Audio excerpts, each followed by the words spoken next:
കാര്യങ്ങളൊക്കെ അറിഞ്ഞു. വഴിയിൽ വെച്ച് അങ്ങനെ പറഞ്ഞോന്റെ പേര് സുധീഷ് കുമാർ. സുധി എന്ന് വിളിക്കും. ആളെങ്ങനത്തവനാണെങ്കിലും എംകോമിന് ഫസ്റ്റ് ക്ലാസ്സാ. ഇപ്പൊ MBA പഠിക്കുന്നു. എന്നിട്ടെന്താ ഈയോച്ചായ സ്റ്റേഷനിലിട്ട് ശരിക്കങ്ങ് കൊടുത്തു. അതിനേക്കാൾ കൂടുതൽ വർക്കിയും കൊടുത്തു. അടികൊണ്ട് പൊട്ടിയടത്തെ മരുന്ന് വയ്ക്കാനാ മണ്ടന്മാര് ചെന്നത്. കുട്ടിച്ചന്റെ ഡിസ്പെൻസറിയിലാ. അവിടുന്ന് കിട്ടി ശരിക്ക്. ഇനി അടുത്ത കാലത്ത് ആരും മിനിയെ ശല്യപ്പെടുത്താൻ വരില്ല, അത് ഉറപ്പാ.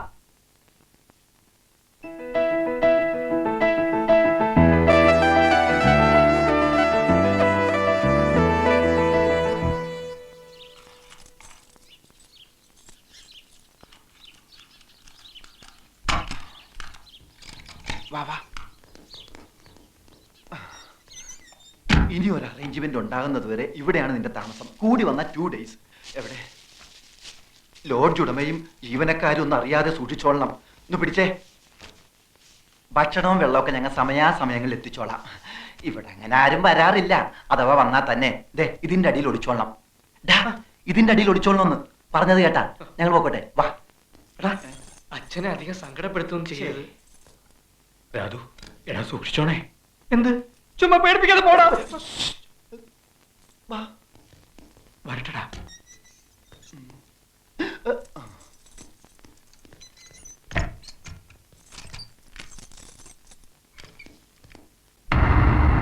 എന്തൊക്കെയാടോ താനീ കാണിച്ചു വെച്ചിരിക്കുന്നത്? ആരുടെ പരാതിയുടെ പുറത്താ താനാ പിള്ളേരെ അറസ്റ്റ് ചെയ്തേ? 3 മണിക്കൂർ സ്റ്റേഷനിൽ കൊണ്ട് ഇടിച്ചതിന് കോൺസ്റ്റബിൾമാർ സാക്ഷികളാ. താൻ എന്നിട്ട് എന്താ കേസ് രജിസ്റ്റർ ചെയ്യാഞ്ഞ്? ഇപ്പോഴതിലൊരുത്തനെ കാണുന്നില്ല, പോലീസ് മർദ്ദനത്തിൽ മരിച്ചതായി സംശയിക്കുന്നു എന്നൊക്കെ പറഞ്ഞാണ് തമ്പുരാൻ സാർ പരാതി തന്നിരിക്കുന്നത്. വലിയ പിടിപാടൊക്കെ ഉള്ള ഒരു കുഴപ്പക്കാരനാ അദ്ദേഹം. എവിടെയെങ്കിലും പോയി പയ്യനെ കണ്ടുപിടിച്ചോണ്ടോ എന്ന് കേസ് ഒതുക്കിയില്ലെങ്കിൽ തന്നെ സസ്പെൻഡ് ചെയ്യാതിരിക്കാൻ എനിക്ക് പറ്റില്ല.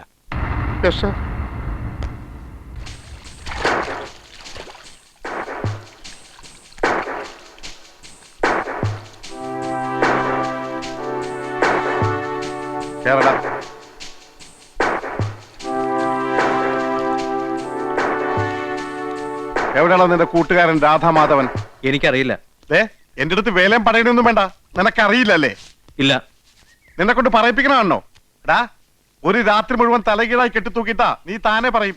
അതെന്നെ കൊണ്ട് ചെയ്യിച്ച് അടങ്ങുമല്ലേ? പറയടാ, അവനെവിടെ?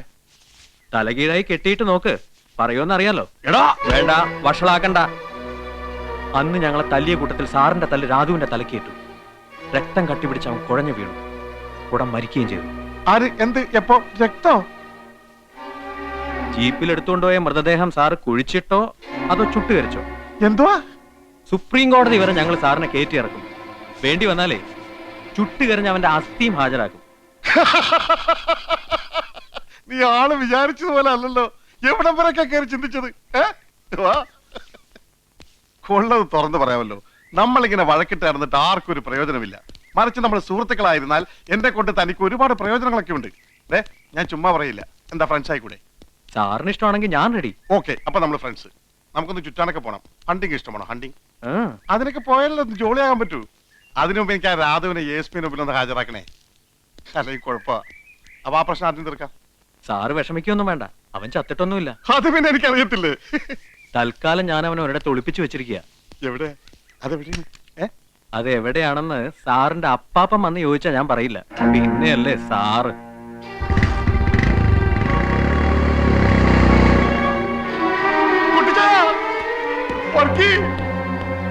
കുട്ടിച്ചായ, ഞാനിപ്പോ സസ്പെൻഷനിലാവും. എടാ വർക്കി, ആ 3 പേരിൽ രാധു എന്ന് പറഞ്ഞിടത്ത് ഇപ്പൊ കാണുന്നില്ല. ഞാൻ തല്ലിയിട്ട് മരിച്ചാണെന്ന് പറഞ്ഞ അവന്റെ അച്ഛനൊരു പ്രൊഫസർ ഉണ്ട്. അതിലിപ്പോ കേസ് കൊടുത്തിരിക്കുന്നു. വെറുതെ എവിടെ കൊണ്ട് ഒളിപ്പിച്ചു വെച്ചത് അവന്മാര് കളിക്കുക.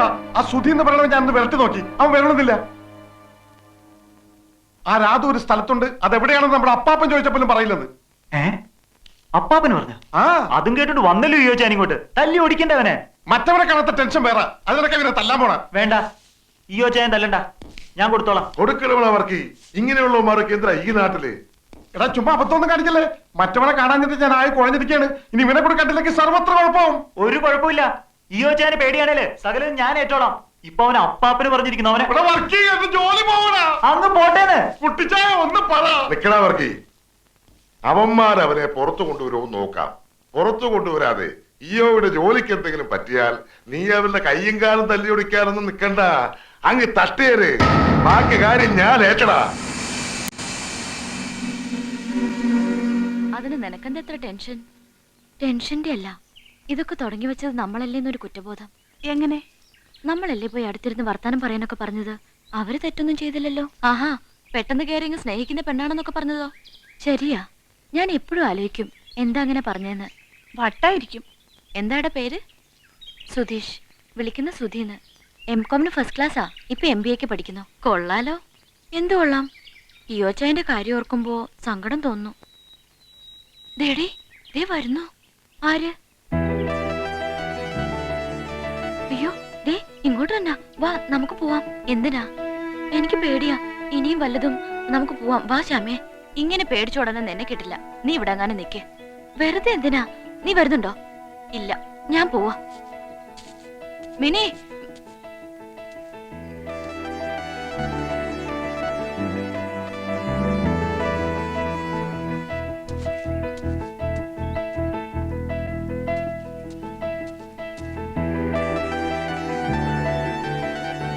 ഉപദ്രവിക്കാനും കൊല്ലാനും ഒന്നും വന്നതല്ല.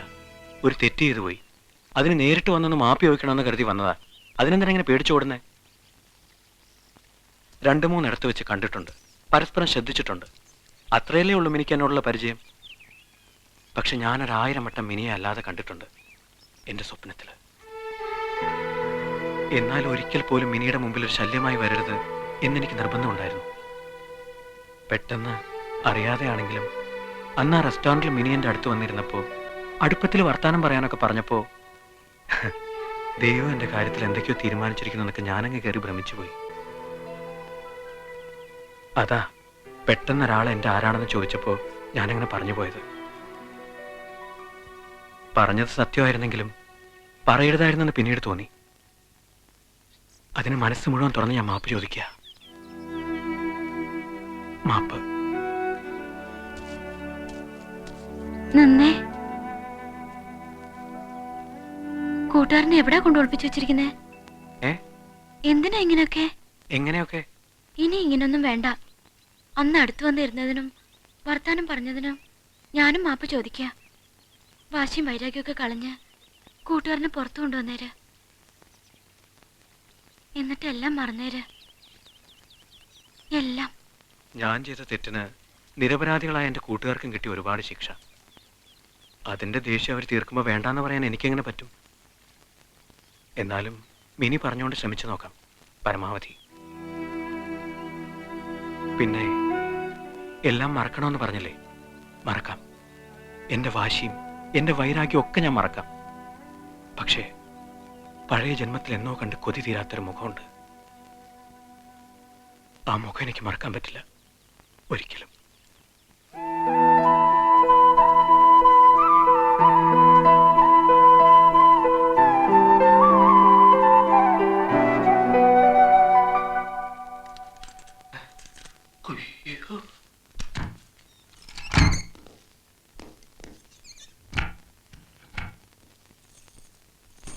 എടാ ഗോവിന്ദ, നീ 15-ാം നമ്പർ റൂം ക്ലീൻ ചെയ്താ? എടാ, ഈ മുറിയിലെ കട്ടിലെടുത്ത് 15-ാം നമ്പർ മുറിയിലിട്ടിട്ട് അവിടത്തെ കട്ടിലെടുത്ത് ഇവിടെ ഇടാനല്ലേ മൊലാളി പറഞ്ഞത്? അതെ. എന്നാ പിടിച്ചോ. പിടിച്ചാ.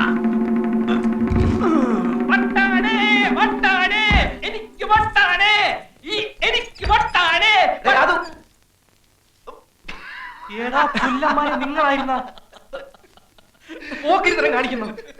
മനുഷ്യന്റെ ചങ്ക് പറഞ്ഞ പോലെ പണിയെ പോലെ കാണിച്ച് മതി മതി തൊലിക്കൽ നിർത്തിയിട്ട് കാര്യം പറ. എന്തായി സംഭവം? എന്തായി? ഒന്നും ആകാനില്ല. മാൻ മിസ്സിംഗ് കളി അവസാനിക്കുന്നു, നീ പുറത്തിറങ്ങുന്നു. അതെന്താ? നിന്നെ പുറത്തു കൊണ്ടുവരാൻ മിനി വന്ന് റിക്വസ്റ്റ് ചെയ്തു. അപ്പൊ ഈയോടെ സസ്പെൻഷനോ? അതിന് വേണ്ട. മിനി വന്ന് അപേക്ഷിച്ചു കഴിഞ്ഞാ അതിനപ്പുറം ഒന്നുമില്ല. അത് പൊനാങ്കി പോയി പറഞ്ഞാ മതി. ആ ഈയോക്ക് സസ്പെൻഷൻ കിട്ടാതെ ഞാൻ ഇവിടെ ഇറങ്ങുന്ന പ്രശ്നമേ ഇല്ല. അതല്ലടാ, സസ്പെൻഷൻ ആയ എനിക്ക് മിനിയുടെ മുഖത്ത് നോക്കാനേ പറ്റില്ല. സസ്പെൻഷൻ ആകുന്നില്ലെങ്കിൽ നാളെ മുതൽ മിനി എന്റേതാ. ഒന്ന് പോടാവേ. ആ പെണ്ണ് വന്ന് 2 പുന്നാര വാക്ക് പറഞ്ഞപ്പോ നീ അങ്ങ് മാറിപ്പോയോ? എടാ, പെണ്ണുങ്ങളെ വിശ്വസിക്കരുത്, അവര് പറ്റിക്കും. ഒരു ദിവസം അല്ലെങ്കിൽ ഒരു മണിക്കൂറെങ്കിലും അയ്യോ ഒന്ന് സസ്പെൻഡ് ചെയ്യിക്കണം. നമുക്ക് എത്ര ഇടിയാടാ കിട്ടിയത്? മിനി എനിക്ക് കിട്ടാനായി എന്തും ചെയ്യാമെന്ന് വാക്ക് തന്നതാ നീ. ഇപ്പൊ ഞാൻ പറയുന്ന പോലെ ചെയ്താ നാളെ മുതൽ മിനി എന്റേതാ. ഉറപ്പാണോ നിനക്ക്? ഉറപ്പാ. 100%? 100%. എന്നാ വാക്കുക? വാക്ക്. മിനിയെ നിനക്ക് കിട്ടുമല്ലോ. കിട്ടും. എന്നാ റെഡി?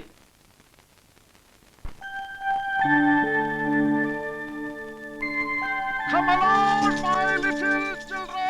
Come on.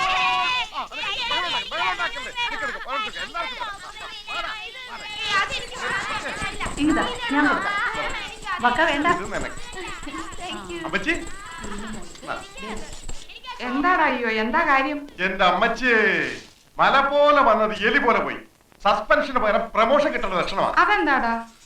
ഇയോന്റെ അടുത്ത് കളിച്ചാ കളി മാറുന്ന അവന്മാർക്ക് മനസ്സിലായി. ഏതവന്മാർക്ക്? അമ്മച്ചി, ഞാൻ തല്ലിയിട്ടൊരുത്ത് ചത്തുപോയില്ലേ? ആ അവനിന്ന് എസ് പിയുടെ മുമ്പിൽ ജീവനോടെ പ്രത്യക്ഷപ്പെട്ടു. പല്ലല് പോയിട്ട് ഞാൻ അവനെ തൊട്ടുപോലും ഇല്ലെന്ന് അവൻ എഴുതി കൊടുത്തു. പേടിച്ചൂറി. അവന്റെ തന്തയാണെങ്കിൽ പരാതിയും പിൻവലിച്ച് മാപ്പ് പറഞ്ഞ് എന്റെ പിന്നാലെ നടക്കുകയാണ്. ഇൻസ്പെക്ടർ ഈ ആരാണെന്ന് അവർക്ക് പിടികിട്ടി. ഏതായാലും 2 ദിവസത്തെ ഉറക്കം പോയി. ഇല്ലമ്മച്ചി. ഓ, ഉറക്കം നിന്റേതേ പോയുള്ളൂ. ഈ ചെറിയ കാര്യത്തിന് ഇവിടെ ആരുടെ ഉറക്കമൊന്നും പോയില്ല. പൊണ്ണത്തടിയനാണെങ്കിലും നീ ഒരു പേടിച്ചൂറിയായി പോയല്ലേ എന്റെ അയ്യോ. എന്റെ ഷോളിങ് തന്നെ പേടിച്ചൂടെ ഷോൾ അമ്മച്ചിട്ടുണ്ടാ. താ കിടക്കുന്നു നിന്റെ ഷാള്. നിന്റെ കെട്ടിയോ കൊണ്ടുകൊടു. പേടിച്ചു തൂറി. ഓ, ചെവി കേക്കണ്ട. കൊണ്ടുപോ പിള്ളേരെ അവിടുന്ന്. എന്റെ സാധനങ്ങളൊക്കെ